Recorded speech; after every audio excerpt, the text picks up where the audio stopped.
चंद्रपुरामध्ये ठाकरेंच्या सेनेने भाजपला साथ दिल्यावरनं मनसे आणि ठाकरेंच्या सेनेमध्ये सुरू झालेल्या आरोप प्रत्यारोपांच्या फैरी थांबताना दिसत नाहीयेत। या आरोपांसोबत खोक्यांचं राजकारणही पुन्हा एकदा सुरू झालंय। चंद्रपुरामध्ये ठाकरेंच्या सेनेच्या नगरसेवकांनी 1 कोटी रुपये घेतल्याच्या आरोपावरनं मनसेचे नेते संदीप देशपांडे आणि ठाकरे सेनेमध्ये असूनही तुतुमेमे आता वाढत चालली आहे। चंद्रपुरामध्ये ठाकरेंच्या नगरसेवकांनी 1 कोटी घेतल्याचा आरोप संदीप देशपांडेंनी केला होता आणि हे आरोप फेटाळताना ठाकरे सेनेचे जिल्हाध्यक्ष संदीप गिऱ्हे यांनी 1 कोटी घेतल्याचे आरोप सिद्ध झाले तर राजीनामा देईन असं थेट आव्हान देशपांडेंना दिलं होतं।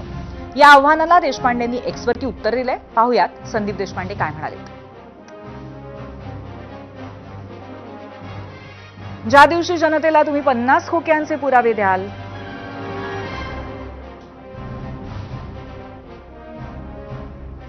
त्या दिवशी 100% चंद्रपूरमधल्या 1 खोक्याचा पुरावा देणार म्हणजे देणार।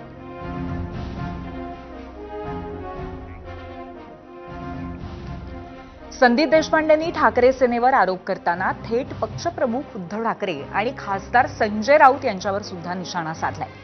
संजय राऊतांचा सुपर प्रवक्ता असा उल्लेख त्यांनी केला आणि चंद्रपूरमधल्या राजकीय समीकरणाबद्दल संजय राऊतांना कल्पना होती, पण तिथं त्यांनी मी मारल्यासारखं करतो तू रडल्यासारखं कर असा आविर्भाव आणल्याची टीका देशपांडेंनी केली आहे। तर संजय राऊतांनीही आरोप करणारे पैसे मोजायला बसले होते का असा प्रतिहल्ला केलाय। बघूयात। सुपर प्रवक्त्यांचा प्रॉब्लेम हा झालाय की सुपर प्रवक्त्यांना सुपर उद्धव ठाकरेंची भीती वाटायला लागली आहे का नाव घ्यायला। सुपर उद्धव ठाकरेंनी सगळ्या चंद्रपूरचं कान घडवून आणलं आणि सुपर प्रवक्त्यांना याबद्दल कल्पना सुद्धा नव्हती।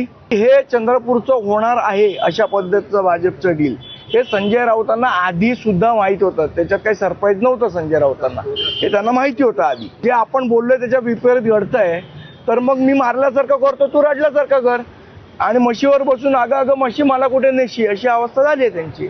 ज्यांनी हा आरोप केला ते पैसे मोजायला बसले होते का भाजपतर्फे की हे पैसे मोजा आणि त्यांना द्या?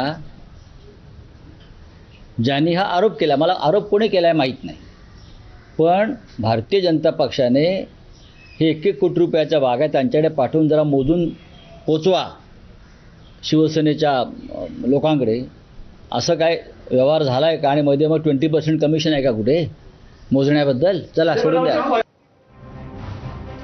अशी शाब्दिक चकमक सुरू आहे, पण चंद्रपूरमध्ये भाजप सोबत जाण्याचा निर्णय ज्यांनी घेतला त्यांच्या विरोधात कारवाई होईल, जस्ट वेट अँड वॉच असंही संजय राऊतांनी सांगितलं।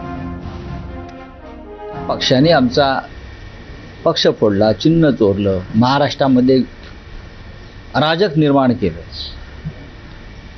अशा लोकांबरोबर पक्ष म्हणून कोणती भूमिका त्यांच्यासोबत जाण्याची उद्धव ठाकरेंनी कधीच घेतली नाही आणि घेणार नाही। चंद्रपूरच्या लोकांनी हा उद्योग केलेला आहे, त्याचं समर्थन आमच्या पक्षामध्ये कोणीही केलेलं नाही।